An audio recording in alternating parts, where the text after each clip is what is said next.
cracking people? Angelic Mayhem here. Welcome to Final Thoughts, my new video series where I point out the pros and cons of a brand new video game so that you can decide for yourself if this title is right for you. In this episode, I have spent 5 days with a video game called Pro Cycling Manager 2013, a title I found on Steam. In this series, you never have to wait for my opinion. In this case, Pro Cycling Manager 2013 is a great game for me. As king of the nerds, this game scratches several nerdy itches that creep up from time to time in my life, and I find it fun and unexpectedly addicting. But is it right for you? Well, let's find out. To begin, Pro Cycling Manager 2013 is a combination of two different games. The first is a database management game where you take the role of general manager of a professional cycling team. The second is a 3D cycling simulator where you take your riders into an actual race and fiddle with their racing style to earn points or to win the race. Cycling is a big thing in Europe, so it should come as no surprise that this game was developed by Cyanide Studios, a developer from France. What might surprise you is that Cyanide Studios is the same house that brought you Blood Bowl. But if you think about it, while stylistically completely different, these two games are very similar in the way they combine database management with a sports simulator. So already we're talking about a game that's well suited for people who love cycling or love databases. Now, at first, I was only the latter, but I've since then learned to appreciate the nuance and the strategy behind competitive cycling. I will tell you that if you don't know how cycling works, it could be quite jarring when you first start the game, but you'll pick it up quite easily because it's not really all that complicated. What's even better is that you'll begin to get to know your fake riders as you race with them. You'll know which guys can last till the end of the race and which ones are better suited to burn all their energy early to pick up mountain and speed points instead. As team manager, you can then choose which guys you want to invest money in for training, which guys you want to sign for next season, and which guys you wouldn't mind parting ways with. Now we're going to talk about pros and cons. First up, the pros. The camera is always pointed at the ground, which is a good thing because the game doesn't have to render the graphics in the background, which would cause most PCs to grind to a halt. It's a good way to solve the technical limitations of a game that is this complex. The game allows you to micromanage riders as they are racing. You can have them maintain their position in the pack, lead the pack, ride in a cycle, sacrifice themselves by using up their energy to save other riders, and so on.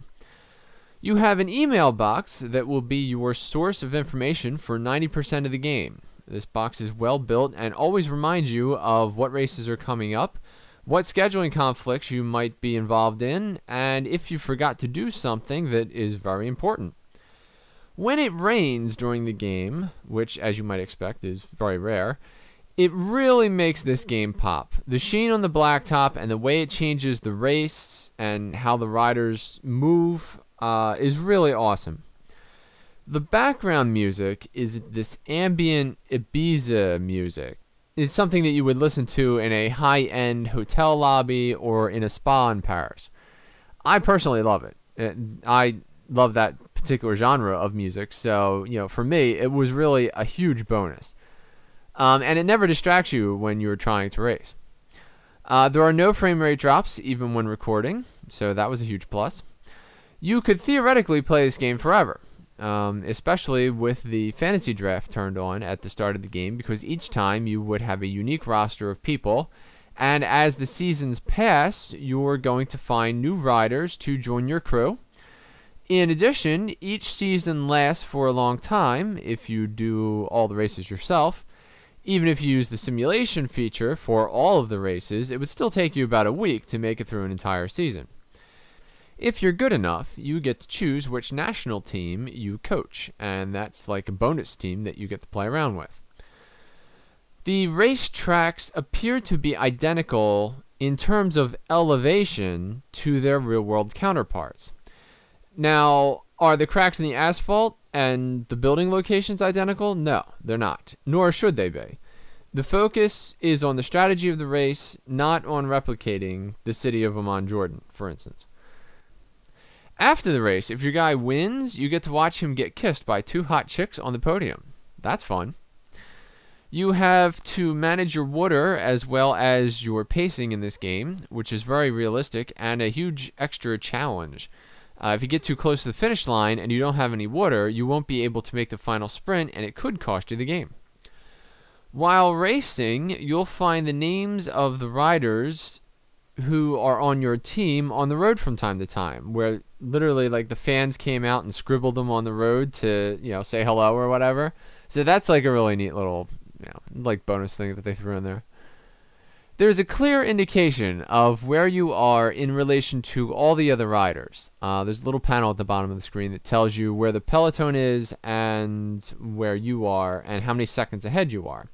And by using this information, you can plan accordingly. So that's a very convenient feature of the game. All right, now let's talk about the cons, because while I do like this game and I think it was very well made, there are some things that do bug me. The riders will often ride through one another, or, even worse, because of the colliders that are around them, they'll actually interfere with one another, even though you can visually see that they have plenty of room to get by. That's probably my number 1 or maybe number 2 annoyance of the game. In terms of databasing, there are some connections that you wish were there that aren't. So there are times where, and let me give you an example, you'll have to press the back key a couple of times to, let's say, look at the map of the race that's coming up, or to see which guys are suited for hills versus which guys are suited for flat, and then press forward again to get back to the screen where you assign everybody their bikes, because each bike is unique to whether it's a mountain bike or whether it's a flat bike. The best workaround for that is to actually write down on a piece of paper who on your team is a mountain guy and who on your team is a flat guy. That makes things 10 times easier, but if the game were designed properly, you wouldn't have to do that. The story is probably the weakest part of the game. You can create a storyline in your head about who your riders are and about their little lives, and but really there isn't much about you as the manager. Like you're not going one-on-one against the other teams or anything like that. They're really just kind of also there. I would like to see, more of a game where, you were tied into what the other teams were doing. The game has several times where it renders the field improperly, and by field I mean, the actual track that you're riding on. I'm sure this will be fixed with a patch someday, but there's been a couple times where I've actually ridden through crowds of spectators that were accidentally drawn on the road, or buildings that were misplaced, so like the corner will be hanging out and you'll kind of clip the corner as you go by. Also, there are trees by the side of the road. Sometimes there's like like orange blossoms and things like that that kind of hang out into the road, and you'll just blast through them, which is a little weird. The announcer is jilted. He speaks like he's reading from a book, and he's annoyingly loud. Everything that he says is so exciting, and there's no color commentating, really. I mean, he's just kind of, at very key moments, he just kind of chimes in. I turned that dude off about halfway through day 3. At the end of the race, the whole field slows down as the final rider crosses the finish line. Now, it doesn't matter what you're looking at or how far back in the race you are, it will slow down. So you'll just be in a pack of people, and then all of a sudden you're grinding to a halt and you have no idea why. Here it turns out that I'm not 100% sure if it's because the game, like the CPU has to crunch all the numbers of 100 riders all sprinting to the finish, or if it's just trying to record, or if it's just a style choice. I don't know exactly what's going on there. But anyway you slice it, it's very annoying. If you're not into racing, the races themselves could be considered a little formulaic. All right? And also, you're going to be sitting there for a while as the riders pedal on. Some of the races that I've had have been 20 to 30 minutes in terms of real time of just watching people pedal, and then at the end, you had to do something, So, now there is a button that allows you to fast forward, so you can actually, like make it times 2, times 4, times 8. And at times 8, the race goes incredibly fast. Now, I don't know if that changes the results or, interferes with your numbers at all, because sometimes that happens in games when you fast forward. But for the most part, if you don't have a lot in the way of patience, then this game is going to be very taxing for you. The AI in this game is very obedient, and that's actually a flaw. You can control the peloton quite easily using just 4 guys, while you rush the other 4 ahead to steal the points. That I didn't like at all. I wish that the individual racers all had more of a thought process, or if teams would work together to out manipulate you so that you then had to make some more decisions. But really, the other AI is just blah. There are times when it would be awesome just to instruct one dude to follow 5 non-teammates who are in front of him. Now what you'll see is the other 5 guys, they'll be out in front and they'll be doing a relay, okay? If you hit the relay button, you won't participate in the relay. So you actually have to monitor that guy constantly to make sure he doesn't fall behind so that he stays with the group. That's, very annoying. I wish that there was some way that you could interact with a group of riders when you're in a breakaway to then say, all right, well, have my guy keep up or have him participate in the relay or whatever. You know what I mean? I did some experiments, and for some reason the power gel doesn't seem to do anything. I have no idea what it actually does. Unless it stops one of your sliders from falling, I can't imagine that it doesn't boost anything at all. So that seems a little weird and might actually be a flaw in the game. And finally, when in relay mode, the game automatically puts you in front of the peloton no matter what speed you're going, okay? And in my opinion, that's unrealistic. If you were doing, like, you have a slider that says, all right, we'll give 40% effort or give 70% effort. If you're giving 40% effort, you should not be leading the peloton.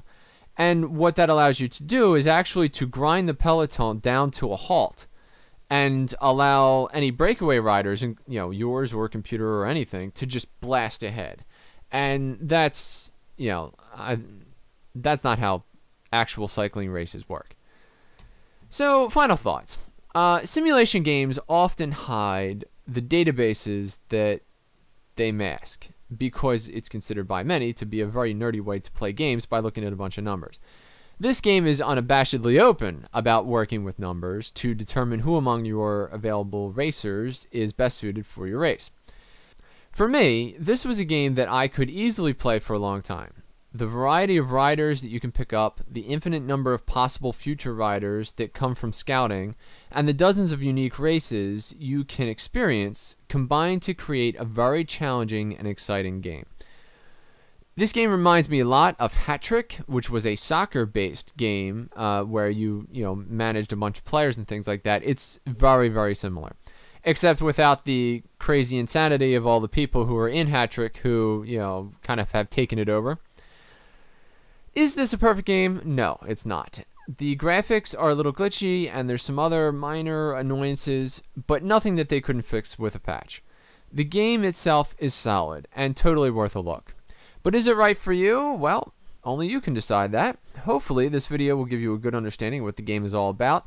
If you have a question that I didn't answer in the video, please post it in the comments below, and I'll see what I can do.